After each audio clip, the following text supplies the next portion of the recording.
For 35-year-old Lauren Miller, the joy of holding her newborn son Henry still feels surreal.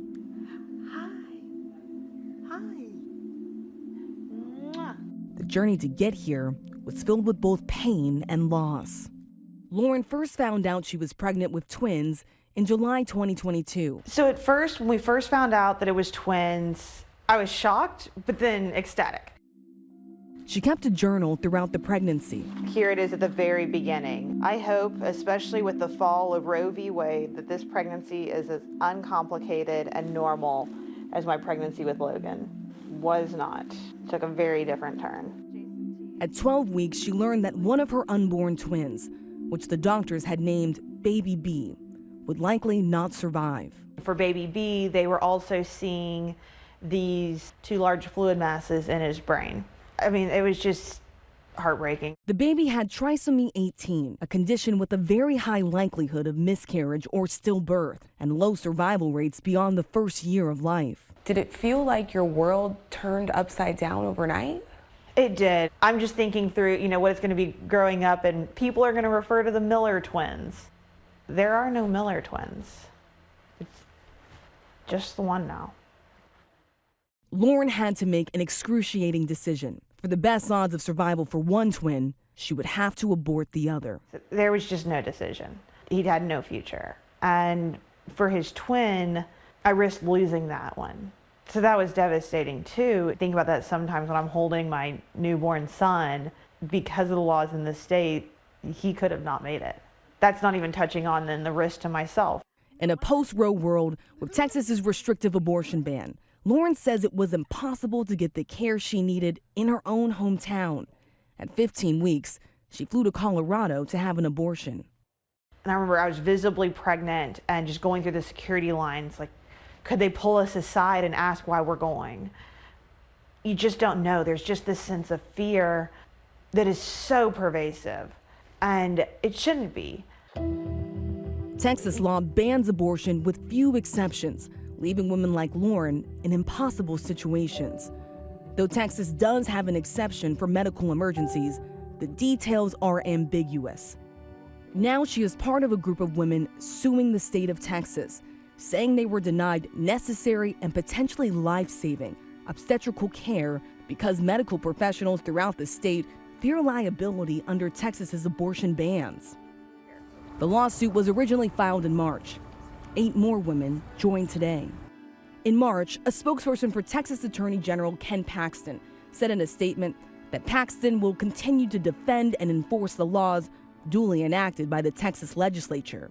We had examples in the women who've come forward in this lawsuit, is that their doctors have gone to the hospital boards seeking to have the permission to terminate a pregnancy, and the boards are saying no.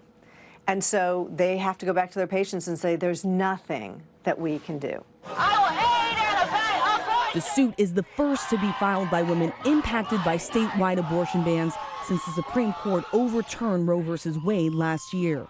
15 states now have either a total or 6-week abortion ban before many women even know they are pregnant. States pass abortion bans, and then they say because they have an exception for life, for saving your life, that is okay. In reality, those aren't met. And we see that in this case in Texas, where the lead plaintiff had a life-threatening complication. She ended up in the ICU, and yet she wasn't granted an abortion until she was at death's door. That lead plaintiff, Amanda Zarowski, says she was told her baby would not survive, but she could not get an abortion. It wasn't until she went into septic shock and nearly died that she received an emergency abortion, delivering her stillborn daughter. The infection caused permanent damage to one of her fallopian tubes.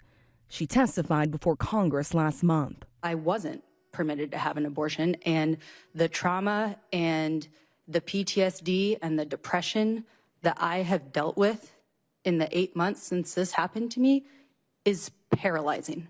I'm still struggling to have children. Lauren, too, is grappling with the aftermath of what happened. It wasn't until he was born and I could finally hold my son that I was just so happy he was here. I think that's what I said to him. I think I said, you made it. It's hard to get over that. It's hard to grieve that fully. And frankly, it makes me mad too. It makes you angry. I shouldn't be looking at my son saying, I'm so glad you made it despite the laws of the state. I was far enough along. I was really excited for twins. And every time I see, I'll see things for twins now, and every single time it kind of hits that my son is a twinless twin. Dr. Austin Denard is Lauren's OBGYN and was by her side throughout her pregnancy. Both women worried about what it meant to be pregnant in a post-Roe era. In Texas, it is a second-degree felony to perform or attempt an abortion, punishable by up to life in prison or a fine of $100,000. It's not that being a physician is my profession, it's part of me, it's who I am. It's like woven into my DNA at this point. So when these laws came into effect, it was not just violating the autonomy that I felt like I had with my own training. It was putting my own livelihood on the line, in addition to, of course, my patients. Did you have to change the way that you talk to your patients, the type of conversations that you have?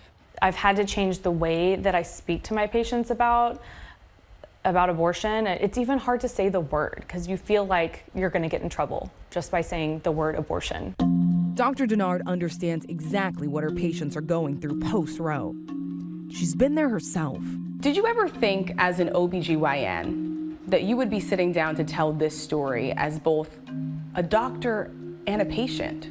The short answer is no. I never, ever thought that I would be getting an abortion or that I would be struggling to help my patients get abortions. In July of 2022, Denard got the news she and her husband had been waiting for. They were pregnant again and thrilled to welcome their third child. But at her 11-week ultrasound, she saw something startling on the monitor. I could tell there was something not right with the brain. And it was just a moment of, sorry.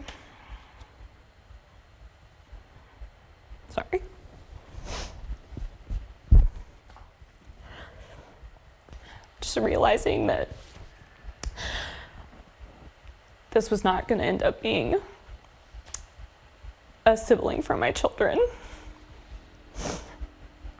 And then I thought to myself, I can't believe I'm going to go out of state for an abortion. It felt surreal. Her unborn baby was diagnosed with anencephaly, a rare and fatal condition affecting the development of the brain. Still, if Dr. Denard wanted an abortion, she, like her patient Lauren Miller, would have to travel out of state to get one. I knew immediately that I didn't want to continue the pregnancy. And I think I didn't want to put my health, physical, mental, emotional health at risk continuing my pregnancy. But for somebody else, carrying a pregnancy with anencephaly, feeling their baby move, delivering their baby, holding their baby while it passes away, potentially, might be what's right for them. I just knew it wasn't right for me. So as soon as I had the diagnosis, I started seeking abortion care out of state. Dr. Denard is now pregnant again, expecting her third child in the fall.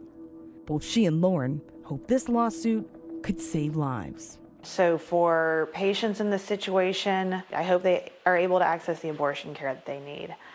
For lawmakers, I hope that they actually read our stories, absorb them, digest them, and realize that there are so many of us that they are hurting. I want autonomy back as a woman and as a physician.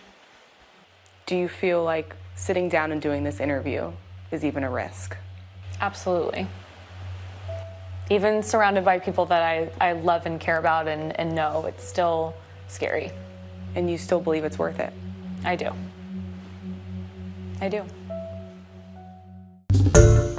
Hi, everyone. George Stephanopoulos here. Thanks for checking out the ABC News YouTube channel. If you'd like to get more videos, show highlights, and watch live event coverage, click on the right over here to subscribe to our channel. And don't forget to download the ABC News app for breaking news alerts. Thanks for watching.